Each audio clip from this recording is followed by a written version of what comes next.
नबिसाइकन त खुइ ल्याए घाँस काट्दै हुनुहुन्छ है साथीहरू। मेरो भेनाले चाहिँ यहाँ हेर्नु है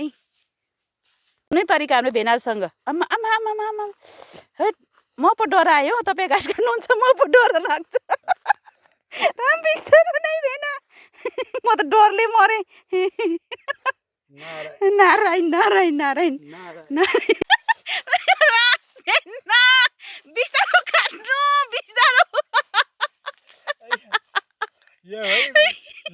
हामी चाहिँ साली भेना साथीहरू अनि त नसोच्नु होला भेना छेउमा बसेर जिस्काउने भेना घाँस काट्ने हामी साली भेना मिली घाँस काट्दै जिस्किँदै गरिरहेछौँ है साथीहरू हुनुहुन्छ घाँस काट्नुहुन्छ हेर्नु न मेरो भेनाको